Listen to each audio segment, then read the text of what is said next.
मैंने पहले भी कहा था, ये सबसे ज़्यादा जो है झटका देश की जनता को लग रहा है, क्योंकि जहाँ पेट्रोल डीजल बढ़ता है हर चीज़ का दाम बढ़ जाता है, हर चीज़ में महंगाई आ जाती है और वो जो है जनता के लिए बहुत घातक होती है। तो हमारी गलत विदेश नीति के चलते आज हमारे पेट्रोल डीजल के दाम इतने बढ़ते जा रहे हैं और ये सरकार ये सोचती कि हम 80-90 पैसे रोज बढ़ा के शायद जनता को समझ में न आए। देना तो हर एक को रोज जेब से पड़ता है, वो सब जोड़ती रहती है। अब तो 5 रुपये बढ़ चुके हैं, कि 15-20 कितने रुपए प्रति लीटर जाएगी कोई जानता नहीं है। इसलिए बेहद चिंता, बेहद गंभीर। सरकार को कष्ट है इस बात का कि आम जनता त्रस्त है? नहीं, कोई कष्ट नहीं है। आम जनता के सरोकारों से नहीं चल रही है ये सरकार।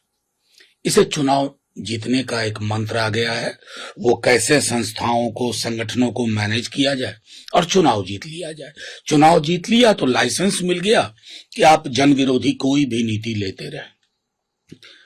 10 दिन के अंदर ये तीसरी बढ़ोतरी है और मैं बार बार कह रहा हूं, पेट्रोल और डीजल के प्रोडक्ट्स जब कीमतें बढ़ती है तो ये स्टैंड अलोन फिनोमेना नहीं है, हर सेक्टर को प्रभावित करता है और सबसे बड़ी मार पड़ती है असहनीय बोझ के रूप में मध्यम वर्ग और निम्न आय वर्ग, जो सरकार की चिंताओं में शुमार नहीं है।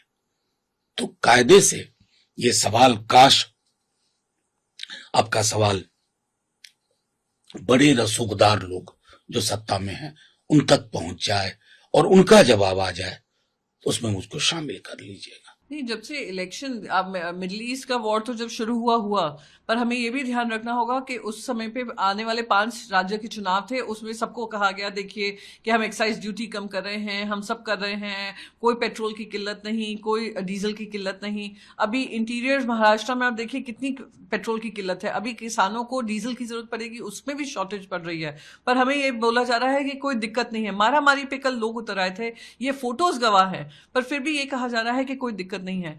1 महीने लगातार किसी तरीके का हमने प्राइस राइज नहीं देखा और जैसे ही इलेक्शन खत्म हुआ और जैसे ही रिजल्ट सामने आए, लगातार फ्यूल प्राइसेस बढ़ते ही जा रहे हैं। पर देश को ये आश्वासन नहीं दिया जा रहा है कि जहां रशिया हमें कम दामों में तेल देती है, क्या हम उनसे खरीद रहे हैं? क्या यूएस हमें मजबूर करें? अभी मार्को रूबियो जी यहाँ पे आए हैं, इंडिया आए हुए हैं, इंडिया में आकर उनकी फॉरेन मिनिस्टर, प्राइम मिनिस्टर से मीटिंग्स होंगी। पर उससे पहले, फ्लाइट टेक ऑफ करने से पहले, अमेरिका से पहले उन्होंने क्या कहा कि हम वेनेजुएलन ऑयल खरीदने को इंडिया को दबाव डालेंगे। हाँ, वेनेजुएलन प्राइम मिनिस्टर इंडिया आने वाले हैं, वो भी दबाव डालेंगे, यूएस से वो तेल खरीदेंगे। तो मैं जानना चाहती हूं कि ये जो टैरिफ के साथ साथ, फ्री ट्रेड एग्रीमेंट के साथ साथ जो हमने कॉम्प्रोमाइज किया है, स्ट्रेटेजिक जो हमारा डिसीजन मेकिंग पावर है, हमने यूएस के कंधों पे छोड़ दिया है, ये कहां तक सही है? तो लगातार दाम बढ़ना, ये सिर्फ एक टेम्पररी मेजर था इलेक्शन जीतने के लिए। अब जो भार उठ आएगा जनता पे ही आएगा और जो कमी दिख रही है, पावर शॉर्टेज हो रहा है, पावर कट्स हो रहे हैं दिल्ली जैसे शहर में, साउथ मुंबई जैसे एरियाज में, तो उससे दिखा रहा है। और जब प्रधानमंत्री कहते हैं कि आप लोग वर्क फ्रॉम होम करिए, आप स्कूल घर से करिए, ऑनलाइन क्लासेस करिए, तो दिखा रहा है कि सरकार ने जो तैयारी होनी चाहिए थी वो तैयारी उनके पास थी नहीं।